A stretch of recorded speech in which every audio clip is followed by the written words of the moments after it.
ഇങ്ങനെ ഇസ്രായേൽ അതിൻ്റെ യുദ്ധം ഇങ്ങനെ തുടർന്നുകൊണ്ടിരിക്കുകയാണ്. കഴിഞ്ഞ ദിവസം ഇന്നലെ രാത്രിയിൽ മാലേ ദുമീം എന്ന് പറയുന്ന യെരുശലേമിന്റെ ഒരു ഭാഗത്തോട് ചേർന്ന് ഹിസ്ബുള്ളയുടെ ഒരു മിസൈൽ വന്നിട്ടുണ്ടായിരുന്നു. പക്ഷേ ഇസ്രായേൽ വീണ്ടും അങ്ങോട്ട്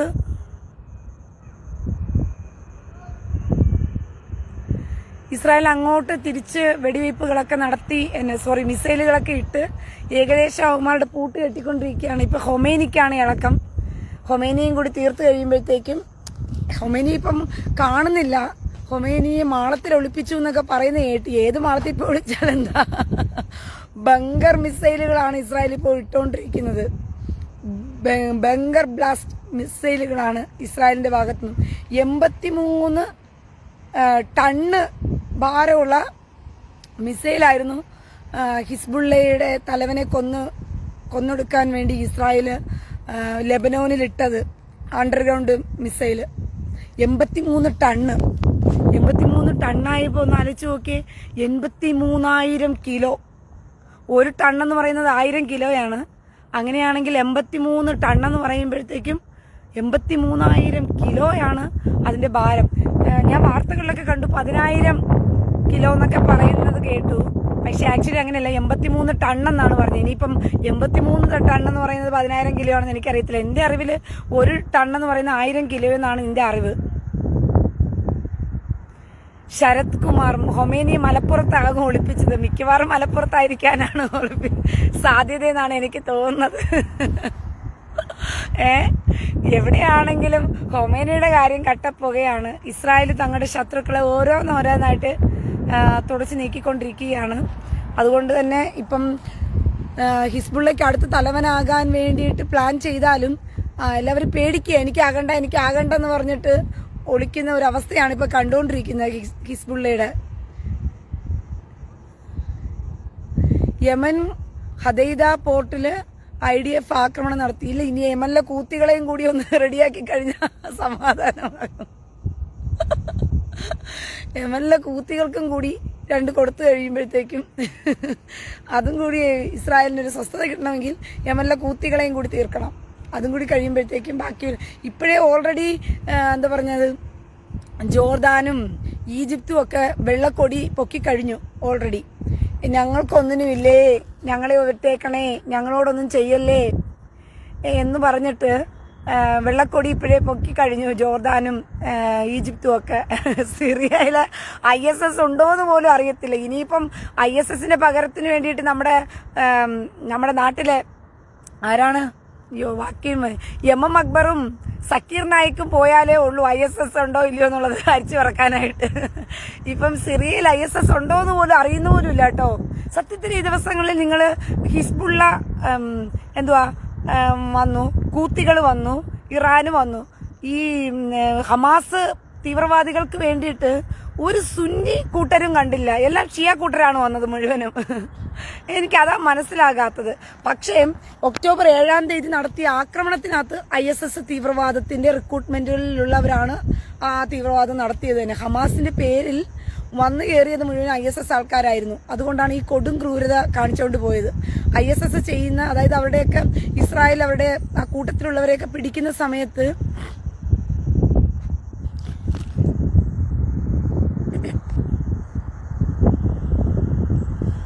അഹമ്മദ് അബ്ദുള്ള സ്വന്തം പ്രൊഫൈലൊക്കെ ഇട്ടിട്ട് വന്നിട്ട് കമന്റ് ഇട്ടാൽ മതിയേ.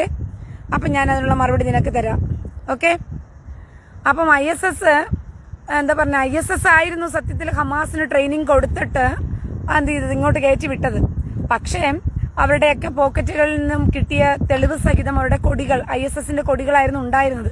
പക്ഷെ ഹമാസിനെ കയറി അടിക്കാൻ തുടങ്ങിയതോടുകൂടി ISS മാളത്തിപ്പോയോ എന്നുള്ളതാണ്. ISSന്റെ ഒരു അറിവുമില്ല, ഒരു മണ്ണാങ്കട്ടയും ഇല്ല. കാരണം സിറിയയിൽ ആടുമേച്ചുകൊണ്ടിരിക്കുന്ന കൂട്ടത്തിലാണല്ലോ അവര്. തിന്നാനും കുടിക്കാനും ഇല്ലാതിരിക്കുന്ന സമയത്ത് ഇസ്രായേലിനെ മാന്താൻ പോയി അടുത്തതും കൂടി കിട്ടി അടികൊണ്ട് മൂഞ്ചിയാലോ എന്ന് വിചാരിച്ചിട്ട് ISSന്റെ അനക്കമൊന്നും ഇല്ല. എന്തായാലും ഇസ്രായേൽ പൊളിയെന്ന് വെച്ചാൽ 1.5 പൊളിയാ. ഇങ്ങനെ മനുഷ്യർക്ക് സന്തോഷം കൊടുക്കുമോ? ഈ തീവ്രവാദി കുഞ്ഞുങ്ങളെ അടികൊടുത്ത് കണ്ടം വഴി ഓടിക്കുമ്പോഴേ നിങ്ങൾക്ക് ആർക്കെങ്കിലും ഈ നസറല്ല മരിച്ചപ്പോഴത്തേക്കും ദുഃഖം തോന്നിയായിരുന്നോ പ്രിയ സഹോദരങ്ങളെ? സന്തോഷം കൊണ്ട് നൃത്തം ചവിട്ടണമെന്നൊക്കെ തോന്നിയില്ലേ നിങ്ങൾക്ക്? എന്തുകൊണ്ടാ? ഷിഹാബ് PMK ISS ജൂത ബൈ പ്രോഡക്റ്റ് ആണ്.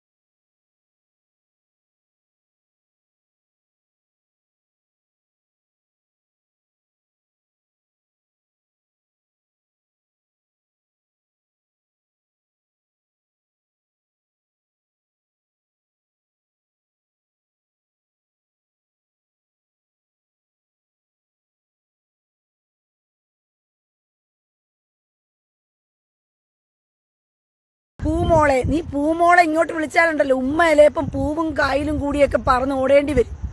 കൂടുതൽ ഉമ്മയെ നീ പറപ്പിക്കരുത്. ചുട്ട കോഴി പറക്കുന്നത് പോലെ ഉമ്മ പറക്കും. ഉമ്മയും പറക്കും, ഭാര്യയും പറക്കും, മോളും പറക്കും. കേട്ടാടാ പൂ മോനെ എന്ന സ്ഥലം കാലിയാക്ക്. നീ നല്ലപോലെ സംസാരിക്കണ്ട. നീ ISS ജൂത പ്രോഡക്റ്റ് എന്ന് പറഞ്ഞ് ഉണ്ടാക്കിക്കൊണ്ട് ഇങ്ങോട്ട് വരുമ്പോഴത്തേക്കും നിന്റെയൊക്കെ കോത്തിലെ സമരം ഉണ്ടാക്കിയത് പിന്നെ എന്തിനാണ് ചേറ്റകളെ നാട്ടിനകത്ത് കയറി? നിന്റെ കോപ്പിലെ സമരം ഉണ്ടാക്കിയത് ISS റിക്രൂട്ട്മെന്റിലേക്കല്ലേ? ഈ കേരളത്തിലെ സ്ത്രീകളെ മതം മാറ്റി കൊണ്ടുപോയെന്ന് പറഞ്ഞുകൊണ്ട് സിനിമ ഇറക്കിയത്. അതിന് നീയൊക്കെ എന്തിനാ കരഞ്ഞു മെഴുകിയത്? ഇസ്ലാം സമൂഹം ഒന്നടങ്കം നീയൊക്കെ കരയുന്നു മെഴുകിയതിന്റെ പിന്നെ കാരണം ഞാൻ അറിയാണ്ട് ചോദിക്കുവാ. വിവരം കെട്ടവനെ. എന്നിട്ട് ഇങ്ങോട്ട് വന്നിട്ട് ISSനെ വെളുപ്പിക്കാൻ അങ്ങ് ഇറങ്ങിയിരിക്കുന്നത് ജൂത പ്രോഡക്റ്റ് പോലും. നിനക്കൊക്കെ കരയാനായിട്ട് ഇതല്ല, ഇതിനപ്പുറവും കരയാനുണ്ടാവുന്നത് എനിക്കറിയാം. കാട്ടുകഴുതകൾക്ക് അല്പമെങ്കിലും ബുദ്ധിയുണ്ട്. പക്ഷെ നിന്റെ ഒന്നും മമ്മന്റെ കൂട്ടർക്കും മതക്കാർക്കും ബുദ്ധിയില്ല എന്നുള്ളതിന്റെ ഏറ്റവും വലിയ തെളിവാണ് ജൂത പ്രോഡക്റ്റിന് വേണ്ടി കരയാൻ നടക്കുന്ന കുഞ്ഞാടുകള്. അയ്യടാ കഷ്ടം. ജൂതന്മാരിറക്കിയ ISS ആണെങ്കിൽ പിന്നെ ഇരുന്നെന്തിനാ മോങ്ങുന്ന? ISSനെതിരെ സിനിമ ഇറക്കിയേ? ISS റിക്രൂട്ട്മെന്റിലേക്ക് ആളെ കൊണ്ടുപോകുന്നല്ലേ സിനിമ ഇറക്കി. അപ്പത്തേക്കും നിങ്ങൾക്ക് പറഞ്ഞുകൂടി അത് ജൂത പ്രോഡക്റ്റ് ആണേ. ഓ, നിങ്ങളെല്ലാം പോയി കണ്ടോ അത് ജൂതന്മാരുടെ പ്രോഡക്റ്റ് ആണെന്ന് പറഞ്ഞിട്ട്?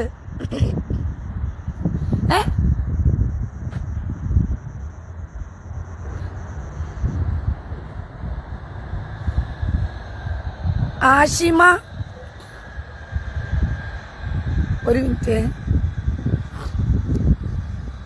ആഷിമ ദിൽഷാഹ് അൽഫാം വെന്തില്ലാഹ്. അതെ, ഹിസ്ബോള് ഇല്ലാഹി അൽഫാം വെന്തില്ലാഹ്. മനസ്സിലായോ? ആഷിമ ദിൽഷാദ് ഹിസ്ബോൾ വെന്തില്ലാഹി അൽഫാം വെന്തില്ലാഹി.